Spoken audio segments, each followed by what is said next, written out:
दीदी, द्वारचार का होत है? द्वारचार में होता है दुल्हन के दरवाजे पहुंचने पर दुल्हे और बारातियों का स्वागत। अच्छा, तो इसमें क्या क्या होता है? मतलब जब दूल्हा पहुंचता है बारात लेकर, गाजे बाजे हाथी घोड़े सब लेकर, तो फिर उसके साथियों का स्वागत होता है हार फूल से। अच्छा। कि भाई आप आए हैं, आइए पधारिए। तो और उसके बाद दूल्हे का मुख्य स्वागत होता है। भाई उसके साथ थोड़ा आरती भी होती है, पूजा भी होती है, मंत्रोच्चार भी होता है। अच्छा। हाँ, और कन्या जो है अपनी सहेलियों के साथ बारात देखने आती है। वहीं से घर की महिलाएं खड़े होकर के सुंदर सुंदर गीत गाती हैं, वहीं से चुहलबाजी शुरू कर देती हैं। अच्छा दीदी, जरा खुल के बताओ तनिक जो है। हम क्या बताएं, तुम खुद ही देख लो।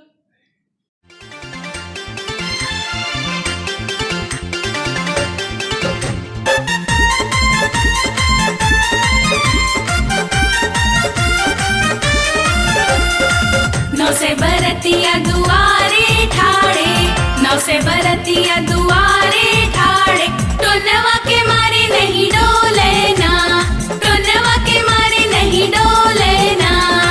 नौ से बरतिया दुआरे ठाड़े, नौ से बरतिया दुआरे ठाड़े, टोनवा के मारे नहीं डोले ना, टोनवा के मारे नहीं डोले ना।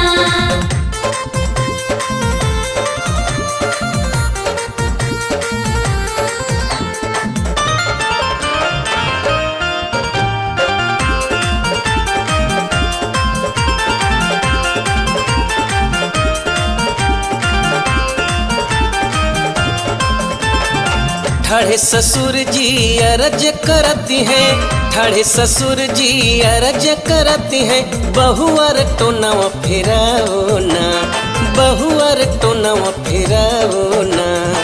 कैसे कटोनवा फेराओ ससुर जी, कैसे कटोनवा फेराओ ससुर जी, गहना सुहाग भरी ले बैना, गहना सुहाग भरी ले बैना। नौ से बरतिया दुआरे ठाड़े, नौ से बरतिया दुआरे ठाड़े, टोनवा के मारे नहीं डोले ना, टोनवा के मारे नहीं डोले ना।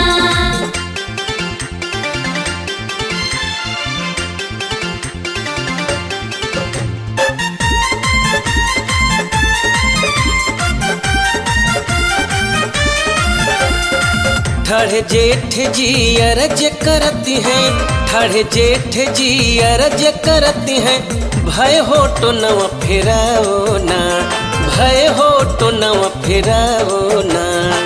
कैसे कटोनवा फेराओ जेठ जी, कैसे कटोनवा फेराओ जेठ जी, चुनरी सुहाग भरी ले बैना, चुनरी सुहाग भरी ले बैना।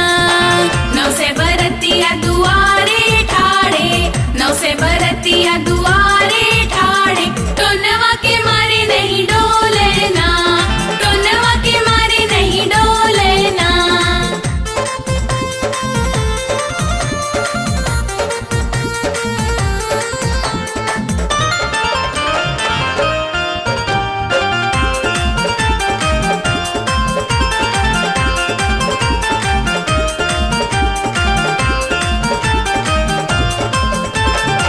ठाढ़े देवर जी अरज करती हैं, ठाढ़े देवर जी अरज करती हैं, भाभी टोनवा फिराओ ना, भाभी टोनवा फिराओ ना।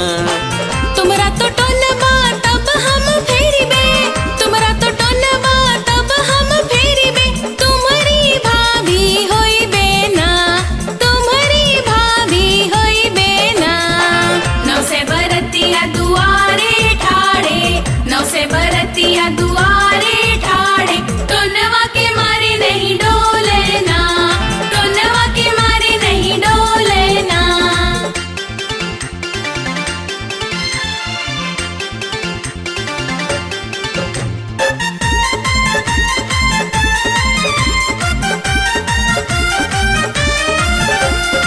ठाढ़े दुल्हेरा मयरज करती हैं, ठाढ़े दुल्हेरा मयरज करती है ना जो टोनवा फेराओ ना, ना जो टोनवा फेराओ ना। तुमरा तो टोनवा तब हम फेरिबे, तुमरा तो टोनवा तब हम फेरिबे, तुम्हारी सोहागिल होइबे ना, तुम्हारी सोहागिल होइबे ना। नौ से बरतिया दुआरे ठाड़े, नौ से बरतिया दुआरे ठाड़े, टोनवा के मारे नहीं डोलना, टोनवा के मारे नहीं डोलना।